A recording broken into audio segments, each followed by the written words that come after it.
تو اسی طرح یہ ہماری رونے پٹنے والی قوم ہے، اس کا شریعت سے، اسلام سے کوئی تعلق نہیں ہے۔ آپ صلی اللہ علیہ وسلم نے فرمایا، ایک حدیث یاد آئی مجھے، الذین اذا رأیتم الذین یسبون اصحابی فقولوا لعنۃ اللہ علی شرکم۔ آپ صلی اللہ علیہ وسلم فرمایا، جب تم ایسے لوگوں کو دیکھو جو میرے صحابہ کو برا کہتے ہوں، ان پہ لعن طعن کرتے ہوں، یسبون،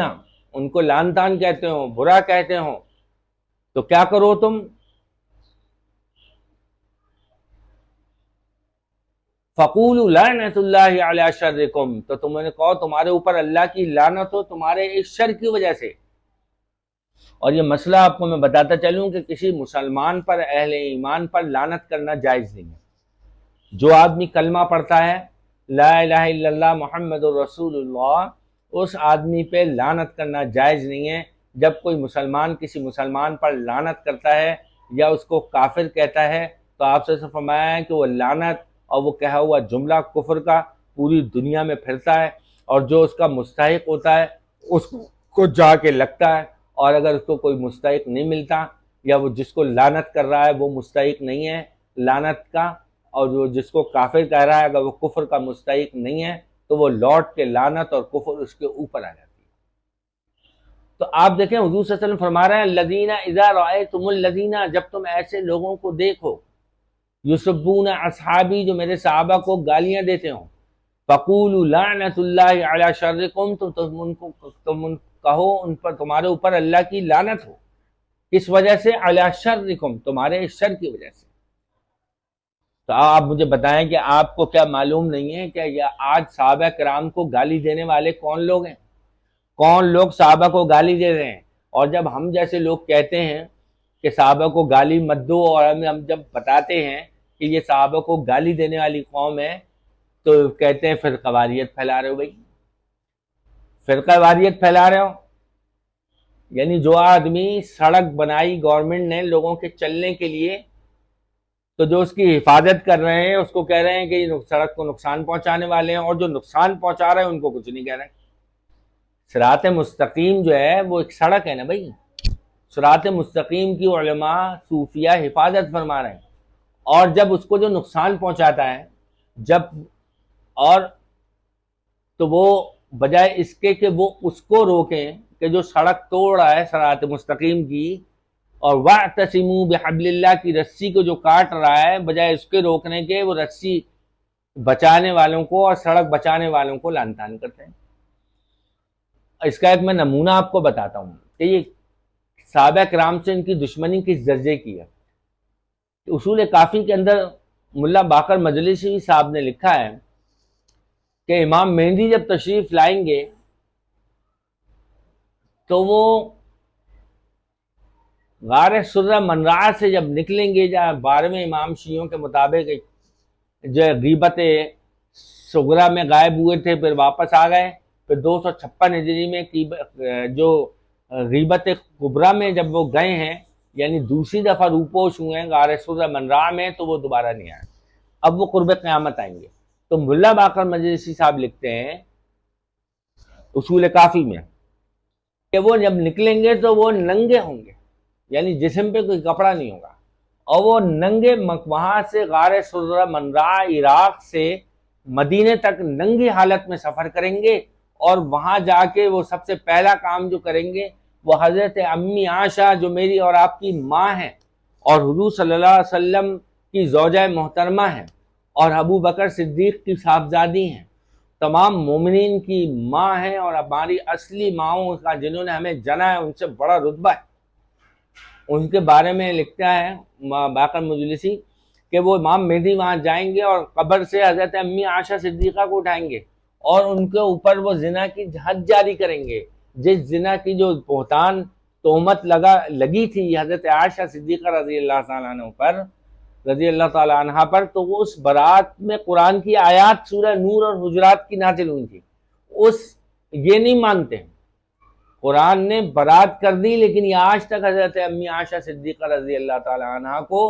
عیب دار سمجھتے ہیں، اور یہ جو سمجھتے ہیں وہ الفاظ میں اپنی ماں کے لیے لے نہیں سکتا وہ، تو یہ ان کا عقیدہ ہے حضرت امی عائشہ صدیقہ رضی اللہ تک۔ ایک واقعہ لکھتا ہے ملا باقر مجلسی اپنی کتاب میں کہ ایک دفعہ حضرت علی کی ملاقات شیطان سے ہوئی. شیطان نے پوچھا، شیطان سے حضرت علی نے پوچھا کہ اے ابلیس لعین، تجھ سے زیادہ مردود اور لعین بھی دنیا میں کوئی ہے کہ نہیں؟ تو ابلیس کہنے لگا کہ اے علی، مجھے بھی مغالطہ ہوا تھا کہ میرے علاوہ بھی کوئی دنیا میں کوئی مجھ سے زیادہ لعین اور ملعون نہیں ہوگا. تو میں نے داروغہ جہنم سے پوچھا کہ کیا مجھ سے بھی زیادہ اس کائنات کے اندر لعین مردود ہے کوئی، یعنی لعنتی؟ تو داروغہ جہنم نے علی میرے کو بتایا کہ ہاں تم سے زیادہ بھی دو شخص زیادہ لعین اور ملعون ہیں. تو حضرت علی کو ابلیس نے کہا کہ مجھے بتاؤ وہ کون ہے.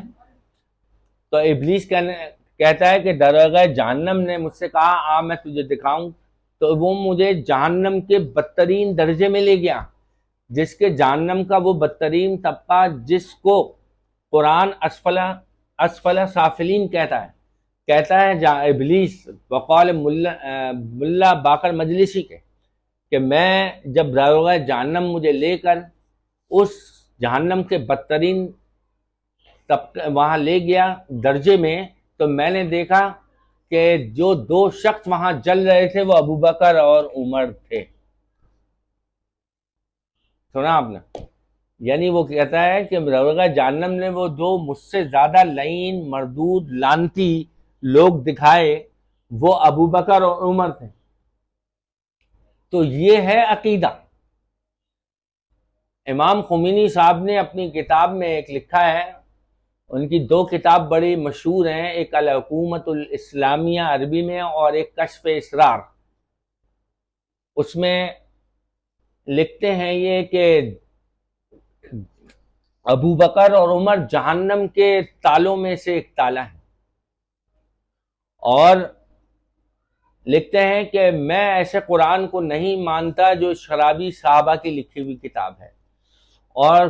خمینی صاحب فرماتے ہیں کہ میں اصلی قرآن کو مانتا ہوں جو 12ویں امام مہدی غار سرا میں لے کر بیٹھے ہوئے ہیں، جب وہ آئیں گے تو میں اس قرآن کو مانتا ہوں. تو جب یہی بات ملا باقر مجلسی نے 1100 ہجری میں کہی تھی تو لوگوں نے اس نے اپنی کتاب میں لکھا تھا کہ یہی بات امام جعفر صادق سے بھی پوچھی تھی کہ اے امام، جب یہ قرآن جھوٹے صحابہ شرابی صحابہ کی لکھی ہوئی کتاب ہے اور اس میں سے تحریف کر دی گئی ہے، اور بقول یہ علامہ یعقوب کلینی کے کہ وہ ملا یحضر الفقی کے دباچے میں لکھتا ہے کہ ہمیں یہ کتاب قرآن پڑھنے کا حکم کیوں دیا گیا؟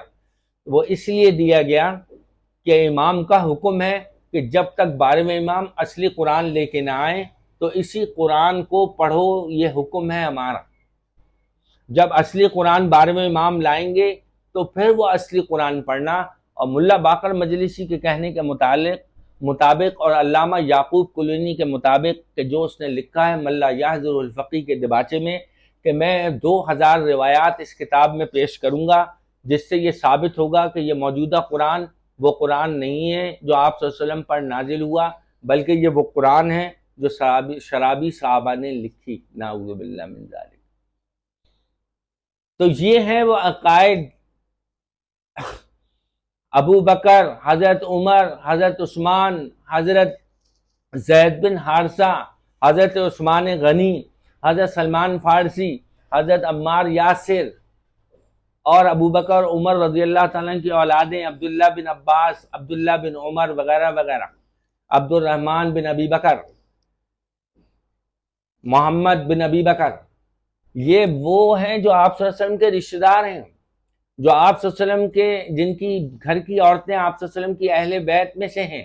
حضرت عائشہ، حضرت ام حبیبہ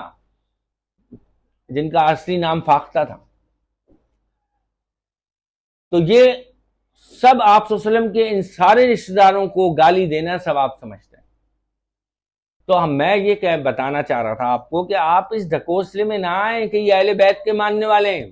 اہل بیت سے ان کا کوئی تعلق نہیں ہے. جیسے حضرت علی میں نے عرض کیا، جیسے کہ حضرت عیسیٰ علیہ السلام سے، حضرت عیسیٰ علیہ السلام عیسائیوں سے بری آ چکے، جیسے آج کے یہودی حضرت عزیر، حضرت یعقوب، حضرت داؤد، حضرت سلیمان سے بری ہیں، ایسے ہی یہ بھی اہل بیت ان سے بری ہیں، اہل بیت سے ان کا کوئی بھی تعلق نہیں ہے، کوئی بھی۔ دوسرا، ان کی یہاں جب تک امام موجود نہ ہو ان کی یہاں شریعت کا کوئی بھی حکم فرض اور واجب نہیں ہوتا، واجب فرض کے تو یہ قائل ہی نہیں ہے، یہ واجب ہوتا ہے ان کے یہاں۔ تو اب امام آئے گا تو پھر شریعت ان پر لاگو ہوگی، اب امام نہیں ہے تو ان کے اوپر جتنی فرائض واجبات جو ہمارے نزدیک ہیں، نماز، روزہ، حج، زکوٰۃ وغیرہ، یہ ساری ان کے یہاں نفل ہیں کہ اگر پڑھو تو ثواب ملے گا، نہیں پڑھو تو کوئی گناہ نہیں ہے، کیونکہ ان کی یہاں تقلید، امام کی تقلید کرنے کے لیے امام کا موجود ہونا ضروری ہے، اور امام موجود نہیں ہے۔ امام جو ہے غار سرہ منراء کے اندر پردے میں ہے۔ اور دوسری بات، ایک اور بات یاد رکھیں کہ امام مہدی کا جو ہمارے یہاں تصور ہے، اہل سنت والجماعت کے یہاں جو تصور تسلسل سے، تواتر سے، تعامل امت سے چلا آ رہا ہے، اجماع سے، وہ ان کا نہیں ہے۔ ان کا امام مہدی پیدا ہو کے بھی غار میں جا کے چھپ گیا، جبکہ اہل سنت کے مطابق جو حدیثوں کے اندر آتا ہے، صحیح،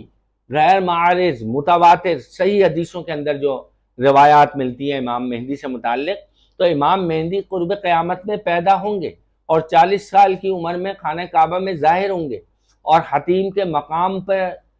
اولیاء اللہ، قطب، ابدال پہچانیں گے ان کو۔ پھر بہت لمبا واقعہ ہے، پھر ان کے ہاتھ پہ بیعت ہوگی، پھر وہ جہاد شروع کریں گے۔ تو ان کا یہ تصور نہیں ہے۔ ان کا امام مہدی تو جیسے میں نے اصول کافی کی روایت سے آپ کو بیان کیا، ملا باقر مجلسی کی زمانے کے، وہ ننگے غار سرہ منراء سے نکلیں گے اور مدینہ تک سفر کریں گے بغیر کپڑوں کے۔ یہ اصول کافی میں یہ بات لکھی ہے۔ وآخر دعوانا ان الحمد للہ رب العالمین۔